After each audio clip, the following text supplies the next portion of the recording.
Hello, ಈ ದಿನ ಮೆಂತ್ಯ ಪಲಾವ್ ಮಾಡ್ತಾಯಿದ್ದೀನಿ.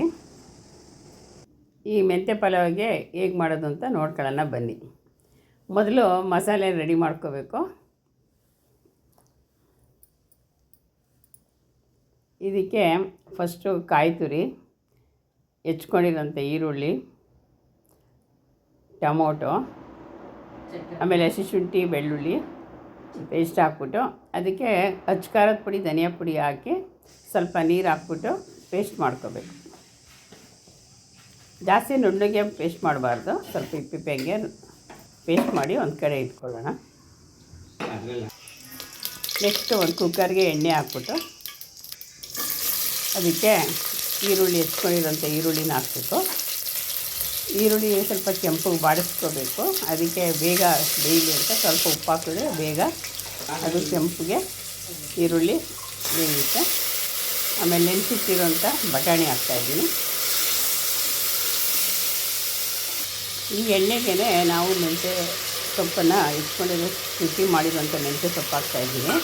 ಅದು ಎಣ್ಣೆನ ಬಾಡಿಸಿದ್ರೆ ಅದು ಕೈ ಅಂಶ ಬರೋಲ್ಲ ಅಂತ ಎಣ್ಣೆನಲ್ಲಿ ಸ್ವಲ್ಪ ಬಾಡಿಸ್ತೀವಿ. ನಂತರ ಸೋಯಾ ಚಂಕ್ ಹಾಕ್ತಾಯಿದ್ದೀನಿ. ಇದನ್ನೊಂದೆರಡು ಸಲ ಕೈ ಆಡಿಸ್ಬಿಟ್ಟು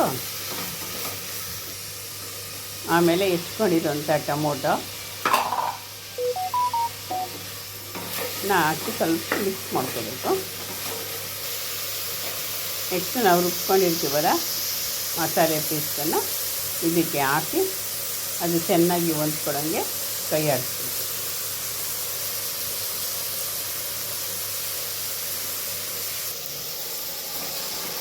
ಆಮೇಲೆ ನೆನೆಸಿಟ್ಕೊಂಡಿರೋಂಥ ಅಕ್ಕಿ ಹಾಕ್ತಾಯಿದ್ದೀನಿ. ಇದೆಲ್ಲ ಚೆನ್ನಾಗಿ ಮಿಕ್ಸ್ ಮಾಡಿಬಿಟ್ಟು ಇದಕ್ಕೆ ಅಳತೆ ನೀರನ್ನು ಹಾಕಬೇಕು. 1 ಲೋಟ ಅಕ್ಕಿಗೆ 1.25 ಲೋಟ ನೀರು ಹಾಕಿದ್ರೆ ಸರಿ ಹೋಗುತ್ತೆ. ಇದನ್ನು ಚೆನ್ನಾಗಿ ಸ್ವಲ್ಪ